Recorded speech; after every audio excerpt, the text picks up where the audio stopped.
Assalomu alaykum hurmatli do'stlar.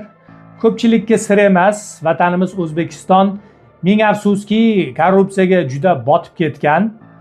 Siyosatshunos sifatida ushbu videoda O'zbekistondagi korrupsiyaning chuqur ildizlari va unga qarshi qanday samarali kurashish mexanizmlarini tahlil qilib chiqaman.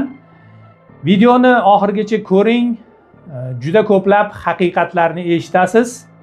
Ayniqsa Islom Karimov prezidentligi davrida O'zbekiston dunyodagi eng korrupsiyaga botgan davlatlar 10 taliga kirgan davrlari ham bo'lgan. Misol uchun 2007-yildan 2015-yilgacha oladigan bo'lsak, 100 balldan 17-16 ball to'plagan holda 177-172 o'rinlarni egallagan holda korrupsiyaga eng botgan davlatlar qatorida bo'lgan. So'nggi yillarda vaziyat nisbatan yaxshilandi.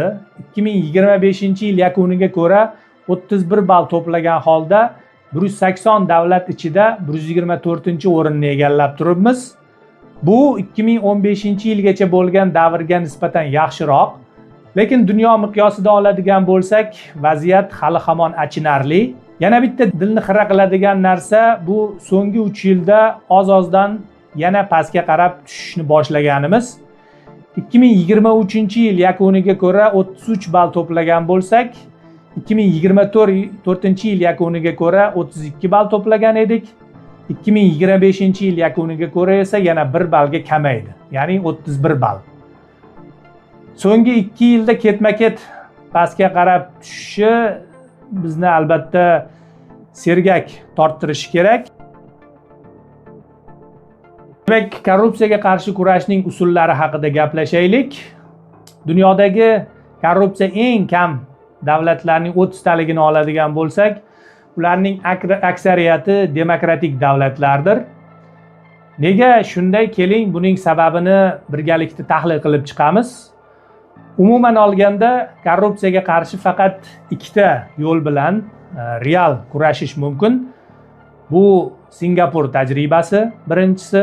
O'sha Singapur mo'jizasining otasi hisoblangan Lee Kuan Yew 1959-1990-yillarda Singapur bosh vaziri bo'lgan va korrupsiyaga qarshi ayovsiz kurashgan. U shunday degan: korrupsiyaga qarshi samarali kurashish uchun 3 ta do'stimni korrupsiya jinoyati sodir etgani uchun qamatdim. Qamalishining sababini ular ham biladi, men ham bilaman. Ya'ni kim bo'lishidan qat'iy nazar, korrupsiya jinoyati sodir etdimi jazolanishi kerak. Aks holda jinoyatga jazo o'ta yumshoq yoki umuman bo'lmasa, bu yana uni va boshqalarni ham korrupsiyaga rag'batlantiraveradi. Singapur tajribasi yuqoridan pastga qarab yo'naltirilgan yondashuvga asoslangan va oliy hokimiyatdan kuchli siyosiy irodani va qattiqqo'llikni talab qiladi. Agar davlat rahbarida bunday siyosiy iroda va qattiqqo'llik bo'lmasa, bu model umuman ishlamaydi.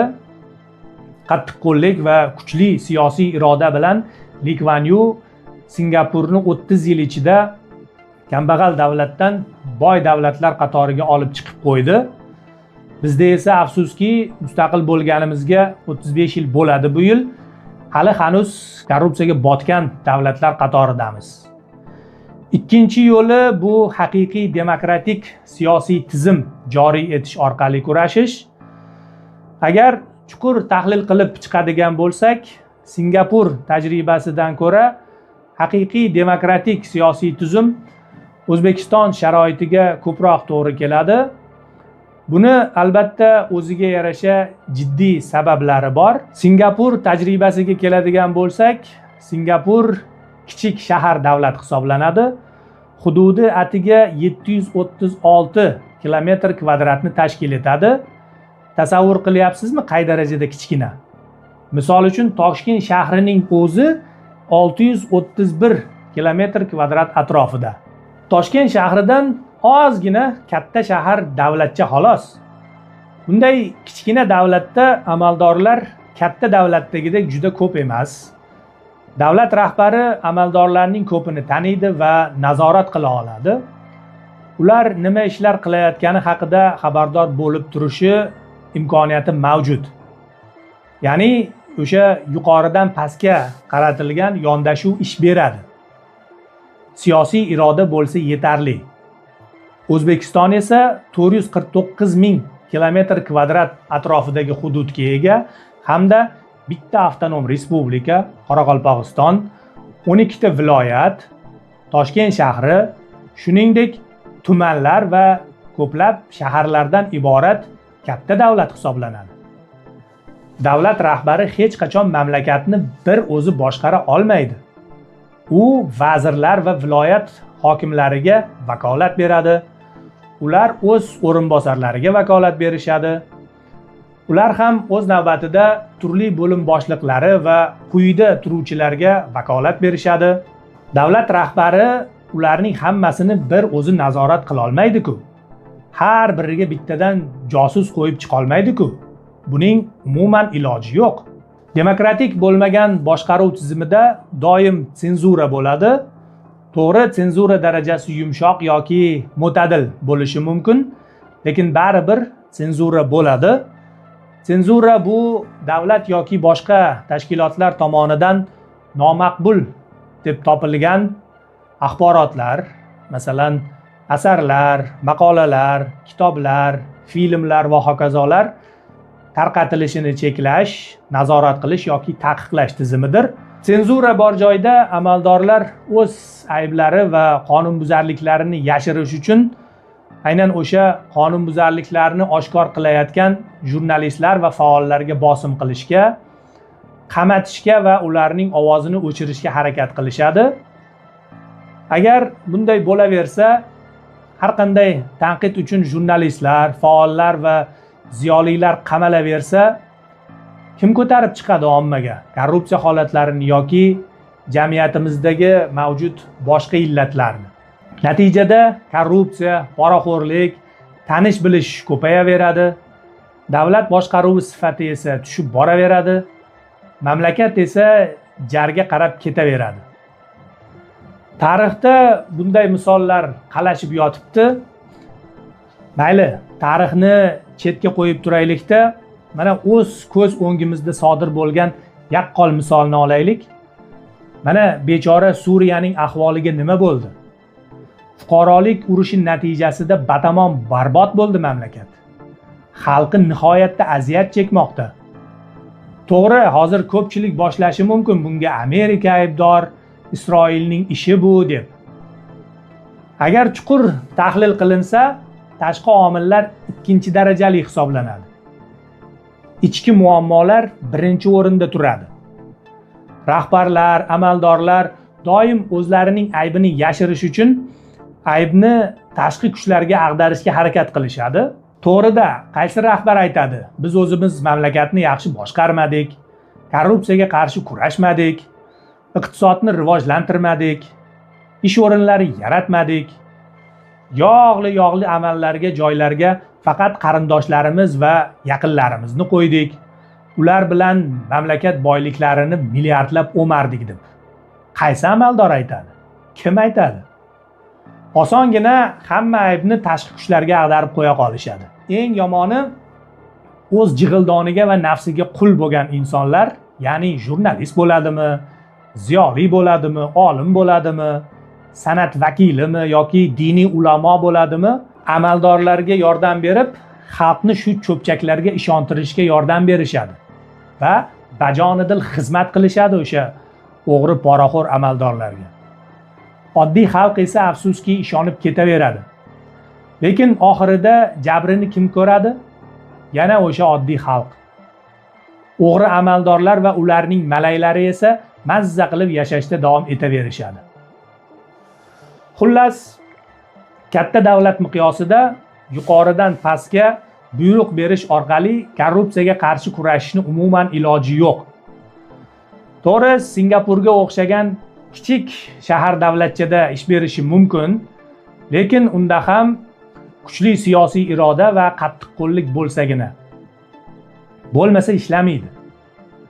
Undan tashqari Li Kuan Yuga o'xshagan ma'rifatli rahbarlar juda kam bo'ladi. Qachon shunday ma'rifatli rahbar kelar ekan deb necha yuz yillab kutib o'tirish kerakmi?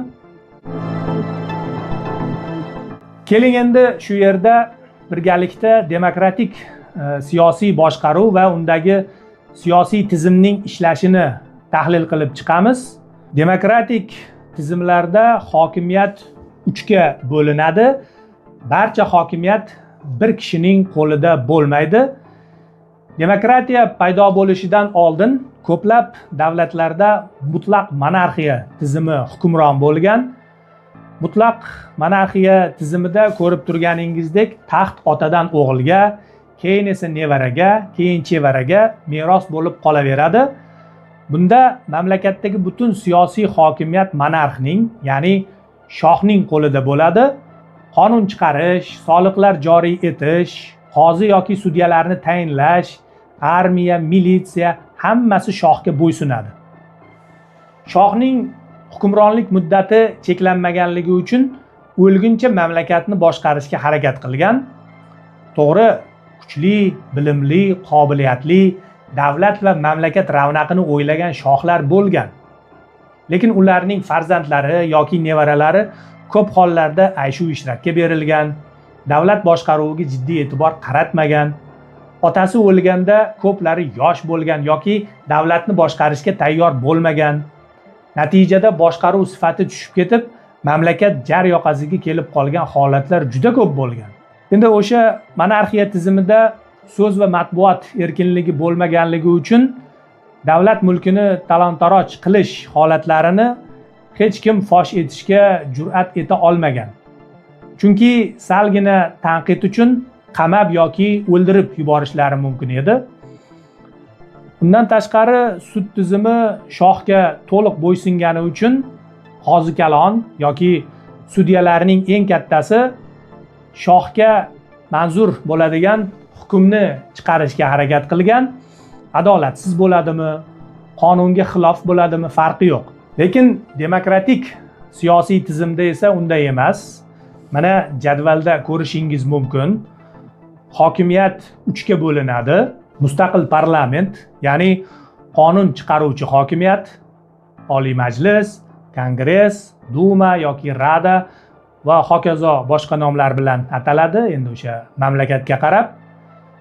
Keyin ijro hokimiyati, prezident, vazirliklar, hokimiyatlar, kuch ishlatar tizimlari, qonunlar ijrosini ta'minlashga javobgar ijro hokimiyati.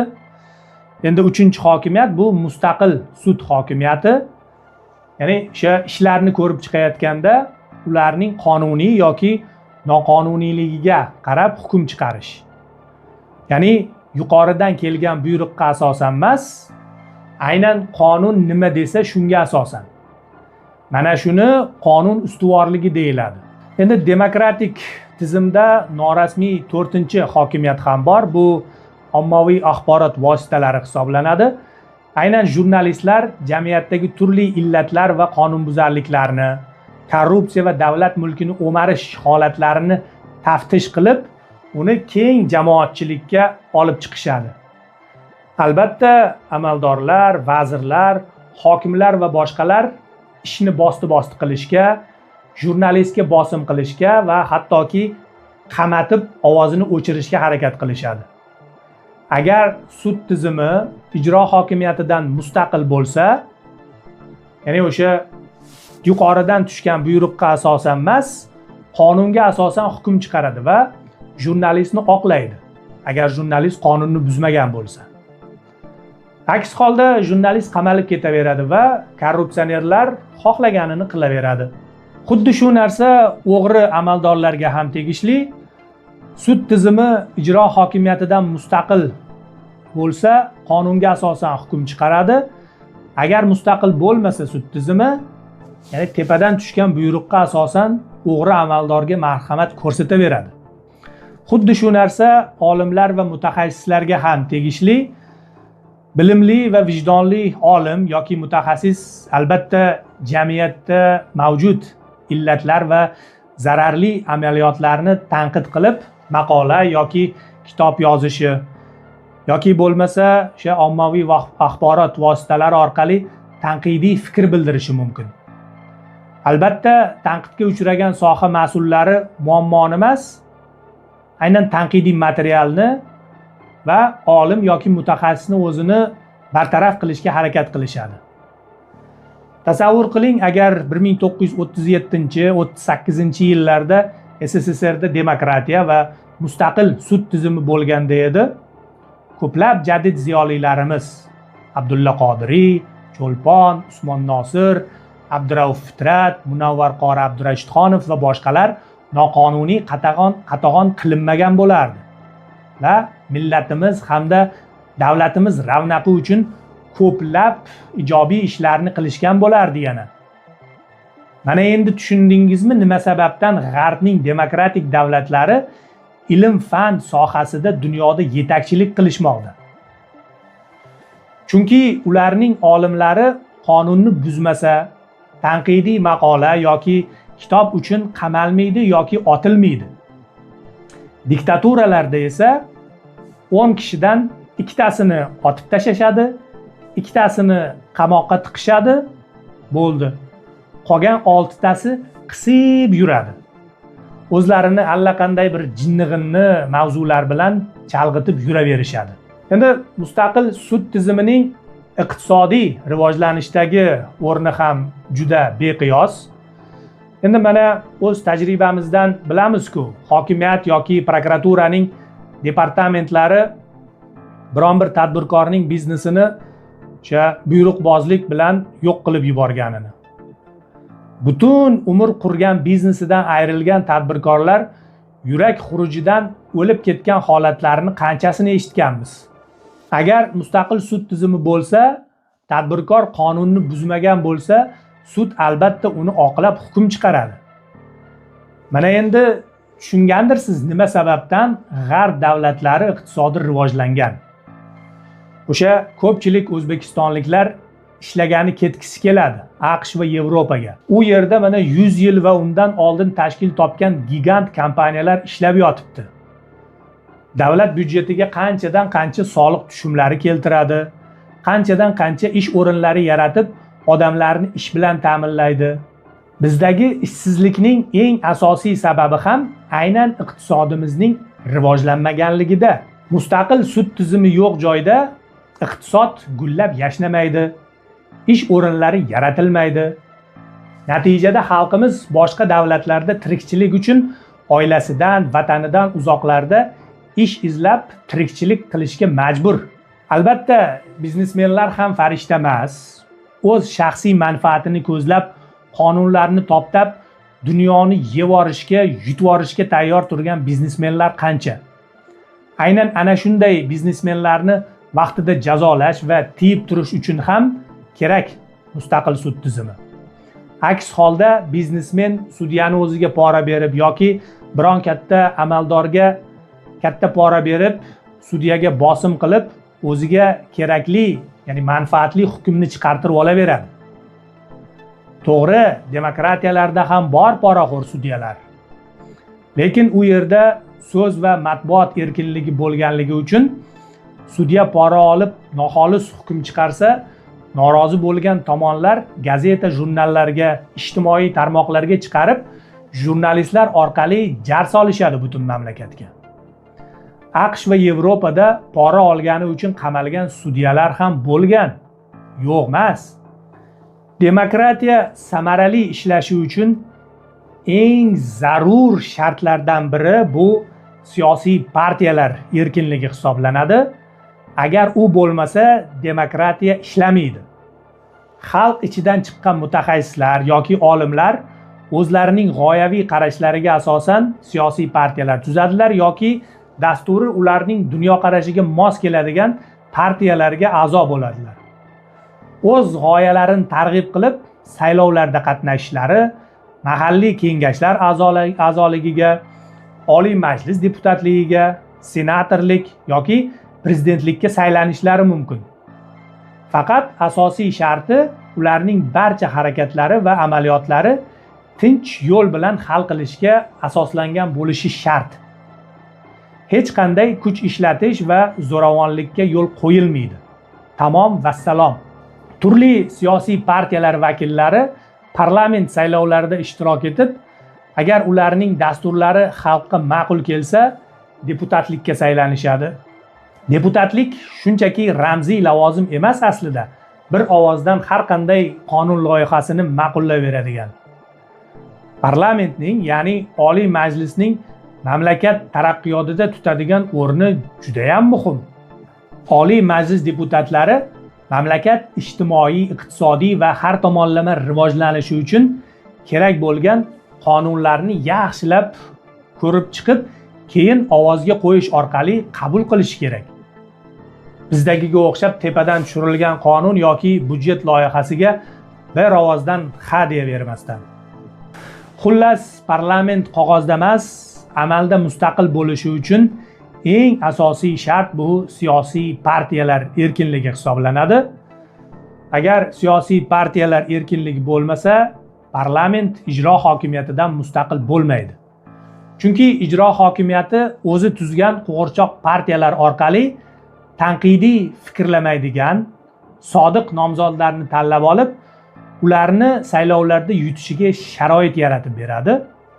2019-yilgi parlament saylovlarida Yevropada xavfsizlik va hamkorlik tashkilotining parlament assambleyasi prezidenti Georgiy Tsereteli va uning hamkasblari saylovlarga kuzatuvchi bo'lib kelishgan edi va men ularga shaxsan tarjimonlik qilib yurganman. Saylov tugagandan keyin kechqurun saylov uchastkalarida kuzatuvchilar ketmaguncha yakuniy protokol tuzishmagan, qayta byulletenlarni sanab o'tiraverishgan.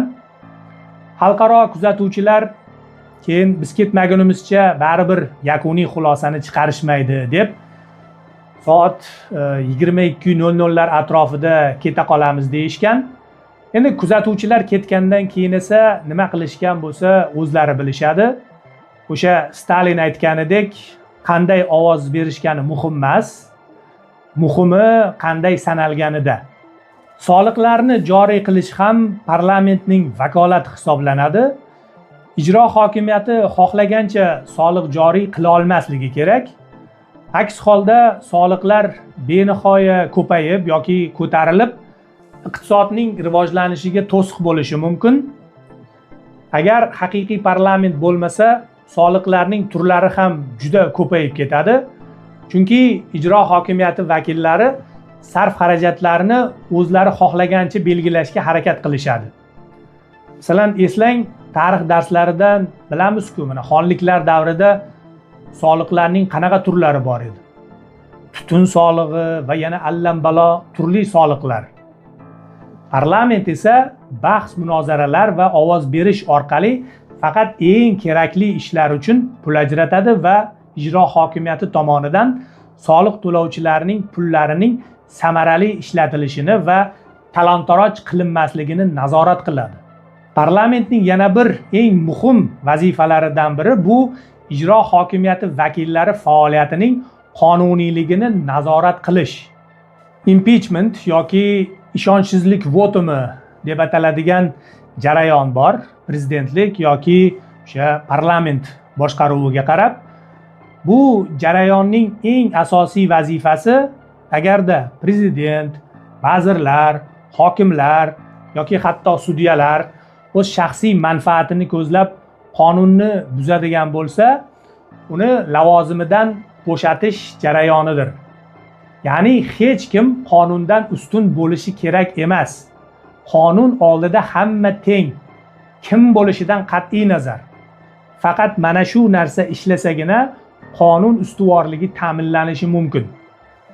Aks holda ijro hokimiyati vakillari yoki sudyalar ko'ngillari istagan narsani qilishga harakat qilishlari mumkin. Faqat mana shunday murakkab va bir-birini tiyib turish mexanizmi orqaligina korrupsiyaga qarshi samarali kurashish mumkin. Qolgan barcha yuqoridan pastga yo'naltirilgan yondashuvlar barqaror bo'lmaydi va qanchadir muddatgina ishlashi mumkin xolos. Mana endi mavzuyimizning eng markaziy va eng nozik nuqtasiga keldik. Ko'pchilik aytishi mumkin, O'zbekiston demokratik davlat-ku, nega siz aytayotgan narsalar ishlamayapti bizda deb. Hamma muammo ham shunda. Holva degan bilan og'iz chuchimaydi. Televizor, radio, gazetalarda, ijtimoiy tarmoqlarda va boshqa turli minbarlarda ertalabdan kechgacha davlat xodimlari og'iz ko'partirib, biz demokratik davlat quryapmiz, demokratik davlatda yashayapmiz, bizda parlament ham, sud ham mustaqil degani bilan o'z-o'zidan mamlakat demokratik bo'lib qolmaydi. Shu joyida sizlarni ozgina ranjitishga majburman. Haqiqat tuqqaningga ham yoqmaydi deyishadi. Ammo boshingga qilich kelsa ham haqiqatni gapirgin deyishgan. Haqiqatni aytishga qaror qildimmi, endi ortga chekinishga umuman haqqim yo'q. Ming afsuslar bo'lsinki, O'zbekiston haqiqiy demokratik davlat emas. 1991-yilda SSSR parchalangandan keyin O'zbekiston rahbariyati demokratik davlat quramiz, bozor iqtisodiga o'tamiz deb baralla jar soldi butun dunyoga. Lekin demokratiya faqat qog'ozdagina qolib ketdi. Amalda esa Islom Karimov diktaturasi o'rnatildi. To'g'ri, 2017-yildan boshlab diktaturadan, ya'ni qattiq avtoritarizmdan mo'tadil avtoritarizmga o'tildi. Jamiyat va iqtisodni erkinlashtirishga qaratilgan kerakli islohotlar olib borildi va islohotlar davom etmoqda.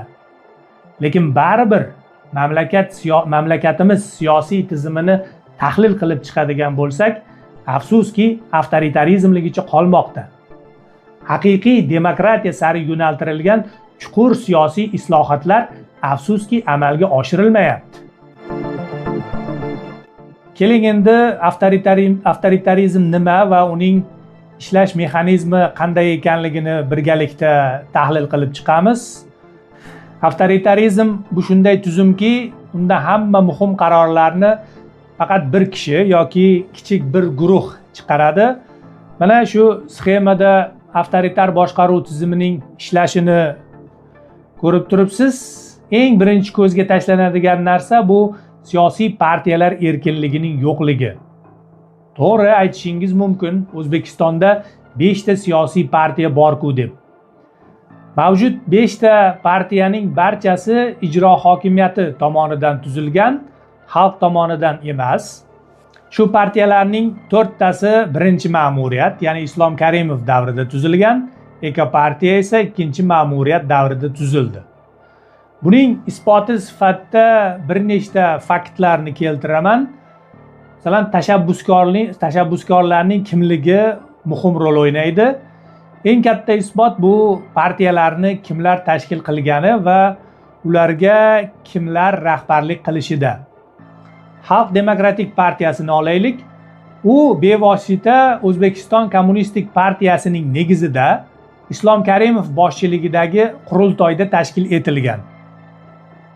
Ya'ni bir umr kommunist bo'lib kelgan insonlar bir kechada bir yumalab demokrat bo'lib qolishdi.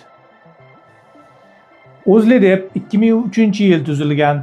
Bu partiya tuzilayotganda tashabbuskorlar guruhining boshida o'sha paytdagi bosh vazir va hukumatning yuqori lavozimli shaxslari turgan. Qolgan partiyalar, agar e'tibor bersangiz, birorta partiyaning rahbari ko'chadan chiqqan emas. Ular yo vazir o'rinbosari, yo davlat tashkiloti rahbari yoki hukumatga yaqin insonlar bo'ladi. Rahbar almashsa ham baribir o'sha tizim ichidagi odam keladi. Tashkiliy va moliyaviy yordam. Yangi partiya tuzish uchun O'zbekiston qonunlariga ko'ra kamida 20 mingta imzo yig'ish va respublikaning yarmidan ko'p hududida bo'lim ochish kerak. Oddiy xalq vakili uchun butun respublika bo'ylab 20 ming odamni topish va ro'yxatdan o'tish bu juda ham mushkul ish.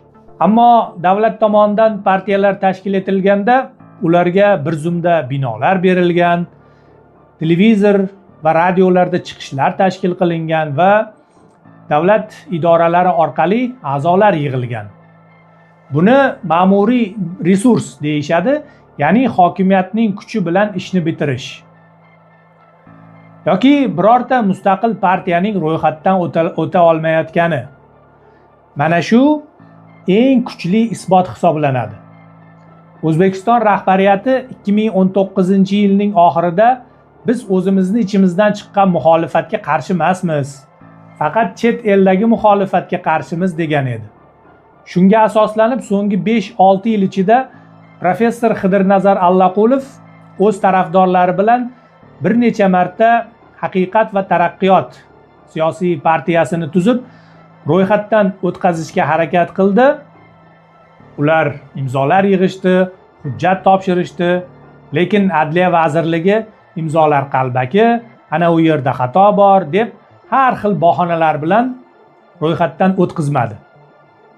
Agar tizim haqiqatdan erkin bo'lganida hozir 5 ta emas, 15 ta partiya bo'lardi. Faqat tepaga ma'qul bo'lgan 5 tasigina filtrdan o'tib qolgan. Oddiy misol mana Turkiyada 35 ta atrofida partiya bor. Endi bu partiyalarning qo'g'irchoqligiga haqiqiy isbot bu ularning ishida. Qonunchilik palatasida biror muhim qonun, masalan, soliqlarni oshirish yoki byudjetni tasdiqlash ko'rib chiqilganda 5 tala partiya ham deyarli bir ovozdan ma'qul deb tugmani bosadi. Agar ular haqiqatda xalq ichidan chiqqan, har xil manfaatli odamlar bo'lsa, albatta kimdir qarshi chiqishi yoki tanqidiy fikr bildirishi kerak-ku. Siyosiy partiyalar erkinligi yo'qmi, o'z-o'zidan sog'lom raqobat ham yo'qoladi. Ya'ni bir-birini tiyib turish mexanizmi ham ishlamaydi. Chunki ijro hokimiyati chig'irig'idan o'tib, sodiqligini isbotlagani uchun saylovda ishtirok etishiga ruxsat ola olgan deputat qanday qilib o'z rahnamolarini tanqid qilishi, ular qonunni buzgan vaqtda esa ularni lavozimidan ketkazish yoki jazolash jarayonini boshlashi mumkin. Yegan og'iz uyalar degan gap bejizga emas. Korrupsiyaga qarshi samarali vositalardan biri hisoblangan mansabdor shaxslar tomonidan mol-mulkni deklaratsiya qilish haqidagi qonun 2017-yildan beri qabul qilingani yo'q. 8-9 yil o'tgan bo'lsa ham hali hanuz loyiha darajasida. Chunki bunday qonunning qabul qilinishi ijro hokimiyati vakillari uchun zararli-da. Agar siyosiy partiyalar erkinligi bo'lganda, allaqachon muxolif partiyalar bu masalaga jiddiy yondashishga majbur qilgan bo'lardi. Va ishonchim komilki, bu qonun allaqachon qabul qilingan bo'lardi.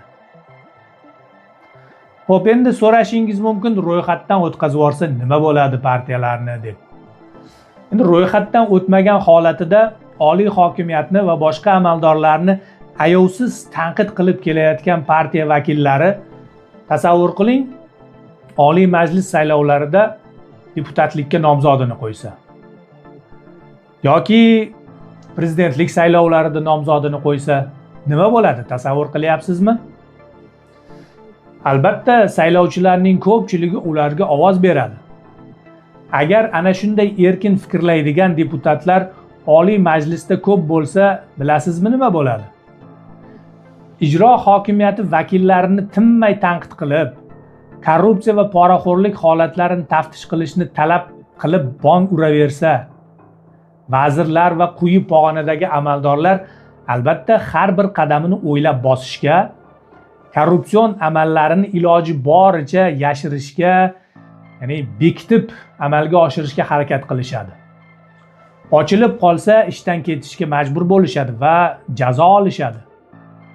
Faqat ana shundagina jazo muqarrar bo'lsagina amaldorlar korrupsiyaga qo'l urishdan oldin yaxshilab o'ylab ko'rishga majbur bo'lishadi. Lekin hozirgi holatda faqat mavjud va ro'yxatdan o'tgan partiyalar vakillari nomzod ko'rsatishi mumkin. Saylov kodeksining 37-moddasida shunday yozilgan: O'zbekiston Respublikasi prezidentligiga nomzod, Qonunchilik palatasi deputatligiga nomzod, mahalliy kengashlar deputatligiga nomzod ko'rsatish huquqiga siyosiy partiyalar egadir. Ro'yxatdan o'tmagan partiya o'z-o'zidan to'laqonli siyosiy partiya hisoblanmaydi. va turli saylovlarda nomzodlar ko'rsata olmaydi o'z-o'zidan.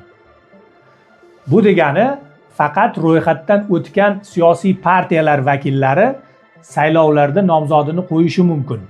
Ya'ni o'sha 5 ta qo'g'irchoq partiyaning vakillari nomzodlarini qo'yishi mumkin.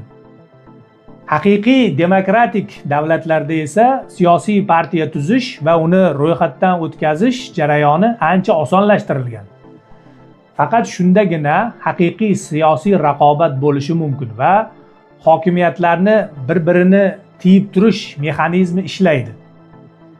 Tiyib turish mexanizmi bo'lmasa, ijro hokimiyati vakillari xohlagan ishlarini qilaverishadi.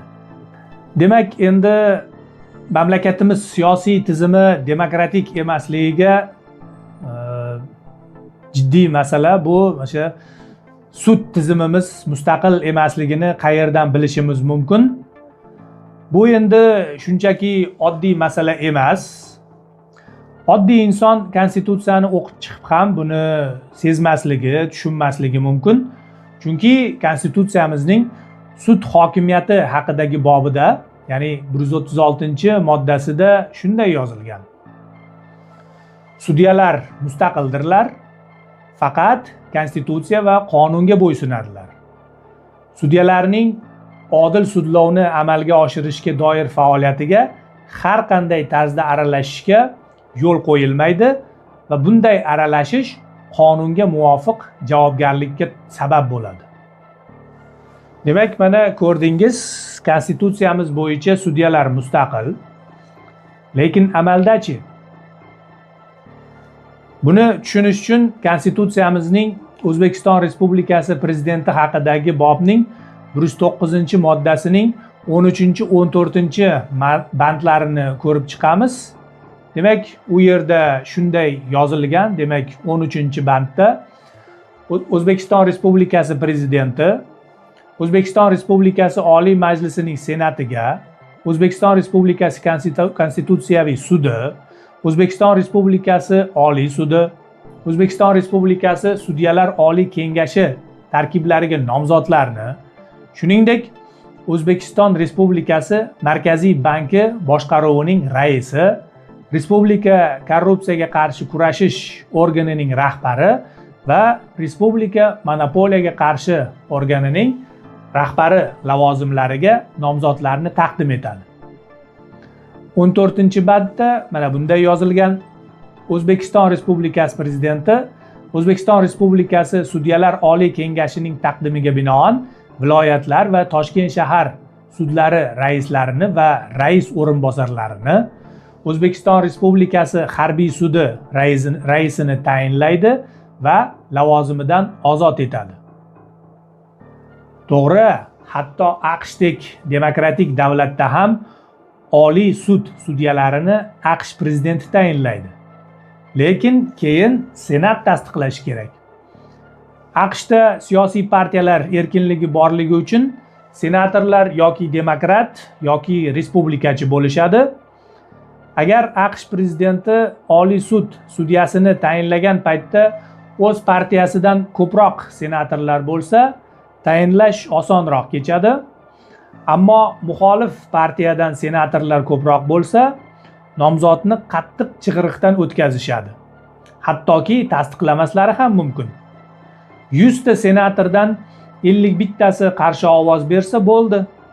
AQSh prezidenti tayinlagan Oliy sud sudyasi tasdiqlanmaydi va boshqa nomzod izlashga majbur bo'ladi AQSh prezidenti.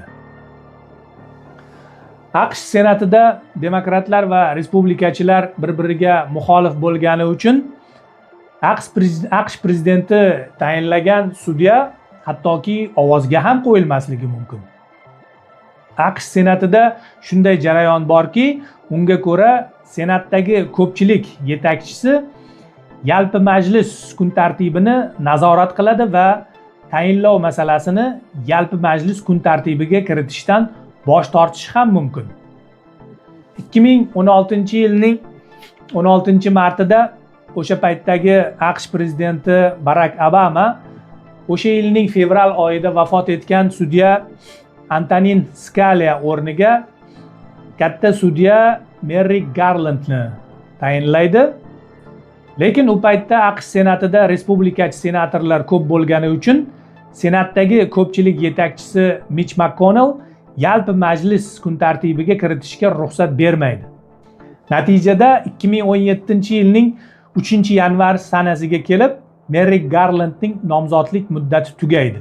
Keyinchalik 2017-yilning yanvar oyida yangi saylangan prezident Donald Trump boshqa sudya Neil Gorsuch nomzodini ilgari suradi.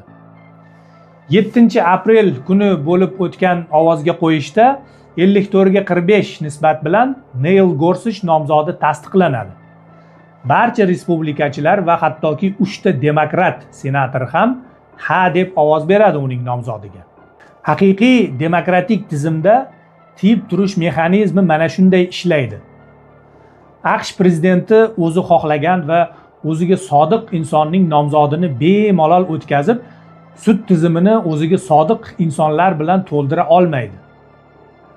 Yoki mana yaqinda bo'lgan holatni olaylik, ya'ni 2026-yilning 20-fevral kuni AQSh Oliy sudi prezident Donald Trump dunyoning ko'plab davlatlariga qarshi joriy etgan bojxona tariflarini noqonuniy deb hukm chiqardi. AQSh Oliy sudida 9 ta sudyadan 6 tasi bojxona tariflarini noqonuniy deb ovoz berdi, 3 tasi esa qarshi ovoz bergan. AQSh Oliy sudining qarorida aytilishicha, Donald Trump mamlakatdagi favqulodda holatlar uchun mo'ljallangan qonun asosida keng ko'lamli bojlar joriy etib, o'z vakolatlari doirasidan chiqqan. Oliy sud xalqaro favqulodda iqtisodiy vakolatlar to'g'risidagi qonun prezidentga bojlar joriy etish vakolatini bermaydi deb qaror chiqargan. Bojlar joriy etish aslida prezidentning emas, balki Kongressning vakolati hisoblanadi. O'zboshimcha tariflari bilan Trump AQSh iqtisodiga va dollarga bo'lgan ishonchni pasaytirdi. Natijada AQSh iqtisodi zarar ko'rdi va dollarning qadri tushdi jahon bozorida. Tariflardan AQShdagi kompaniyalar ham zarar ko'rdi. Endi esa Oliy sud qaroriga asosan AQSh kompaniyalari 150 milliard dollar atrofidagi to'langan bojxona to'lovlarining qaytarilishini sud orqali talab qilishi mumkin. Ba'zi holatlarda Donald Trump bojxona tariflarini joriy qilishda va pasaytirishda qonuniy harakat qilmagan. Masalan, o'tgan yili Shvetsariya mahsulotlari uchun 39% bojxona tariflari o'rnatgach, Shvetsariyaning yirik biznesmenlari noyabr oyida Trump bilan uchrashishganda Rolex kompaniyasi vakillari Trumpga juda qimmat lyuks stol soati bilan birga chiroyli qilib ishlangan 1 kilo tilla taqdim etishadi. Uchrashuvdan ko'p o'tmasdan Shvetsariya mahsulotlari uchun bojxona tariflari 15% ga tushiriladi. Reuters agentligining xabar berishicha, Donald Trumpning kompaniyasi The Trump Organization'ning 2024-yildagi daromadi 51 million dollar atrofida bo'lgan. 2025-yilning birinchi yarmida, ya'ni Donald Trump prezident bo'lgach, 864 million dollarga chiqqan. Bu 1600% atrofidagi o'sishga teng. Tasavvur qilishingiz uchun gigant kompaniya hisoblangan Nvidia kompaniyasining 2025-yildagi toza daromadi 44% ga o'sgan. Tasavvur qilyapsizmi? 44% qayerda-yu, 1600% qayerda? Mana ko'rdingizmi? Ba'zi rahbarlar hattoki demokratik davlatlarda ham o'z shaxsiy manfaatlarini ko'zlab, davlat va xalq manfaatini ham chetga surib qo'yishi mumkin. Agar ana shunday rahbarlarni tiyib turadigan mustaqil parlament va mustaqil sud tizimi bo'lsa, mamlakat rivojlanaveradi. Aks holda sekin-asta rivojlanishi susayib, yakunda taraqqiyotdan ortda qolib ketishi ham mumkin. Keling endi sud tizimimiz mustaqil emasligiga isbot tariqasida boshqa manbani ko'rib chiqamiz. Ya'ni Birlashgan Millatlar Tashkilotining sudyalar va advokatlar mustaqilligi bo'yicha maxsus ma'ruzachisining 2020-yilda O'zbekistonga qilgan tashrifi asosidagi hisobotini ko'rib chiqamiz. Hisobotda shunday yoziladi: sud mustaqilligiga ta'sir etuvchi yana bir muhim omil bu prokurorlarning jinoyat ishlari yurituvida saqlab qolayotgan yetakchi rolidir. Bir qancha manbalarga ko'ra, prokuratura organlari jinoyat ishlari va umumiy nazorat funksiyalarida haddan tashqari keng vakolatlarga ega. Jinoiy sud tizimida prokuratura tomonidan ish materiallari bilan birga sudga yuboriladigan yakuniy ayblov xulosasi ko'pincha sudya qarorining, ya'ni hukmining matni sifatida ishlatiladi. Bir qator manbalarning ta'kidlashicha, xavfsizlik xizmatlarining O'zbekiston fuqarolari kundalik hayotida va davlat idoralarida keng va ko'zga ko'rinarli darajada ishtirok etishi prokuratura xizmatiga o'ziga xos ta'sir ko'rsatadi. Natijada sudyalarning ishlarni faktlarga asoslangan holda va qonunga muvofiq xolis hal qilish mustaqilligi amalda prokurorning ayblov xulosasidagi so'rovlarini tasdiqlash bilan cheklanib qolmoqda. O'tmishda bir qancha sudyalar prokuratura ko'rsatmalariga amal qilmagani uchun ta'ziqqa uchragani, intizomiy javobgarlikka tortilgani yoki lavozimidan ozod etilgani aytilmoqda. Sud mustaqilligiga yana bir qo'shimcha tahdid bu adliya tizimining piramidal tuzilmasi va sud raislarining sudyalarni tanlash, lavozimini ko'tarish, baholash va intizomiy jazolash borasidagi o'ta keng vakolatlaridan kelib chiqadi. Sud raislari yoki yuqori turuvchi sud rahbari sudyaga sud natijasi bo'yicha ko'rsatma berish yoki sudyadan ishning borishi haqida hisobot talab qilish orqali quyi sudlardagi jinoyat ishlariga aralashishi mumkin. Davlat organlarining ta'kidlashicha, telefon huquqi, ya'ni ishni qanday hal qilish bo'yicha sudyaga bosim o'tkazish orqali sud qarorlarini qabul qilish jarayoniga aralashish amaliyoti o'tmish sarqitidir. Shunga qaramay, ko'plab suhbatdoshlar bunday aralashuv hamon tizimda chuqur ildiz otganini va bu jarayonda ko'pincha sud raisi vositachi vazifasini bajarishini tasdiqladilar. Mana tahlil qilib chiqdik. Siyosiy tizimimiz afsuski haqiqiy demokratik emas. Shu sababli ham yurtimizda korrupsiya darajasi juda yuqori. Bugungi kunda ko'plab xalqaro tashkilotlar va xalqaro ekspertlar korrupsiyaga qarshi turli zamonaviy yondashuvlarni tatbiq qilishni keng miqyosda tavsiya etishadi. Bunday yangi mexanizmlar albatta ilg'or xalqaro standartlarga asoslangan, rivojlangan va korrupsiyaga qarshi samarali kurashayotgan davlatlarda sinovdan, tajribadan o'tgan, lekin ularning bitta katta nosi bor. Bu xuddi eng so'nggi rusumdagi Ferrari yoki Porsche avtomobilining dvigateli va boshqa ko'plab muhim ehtiyot qismlarini juda ham eskirgan Moskvich yoki Jiguli rusumli avtomobilga o'rnatishdek gap. Asosiy muammo nimada?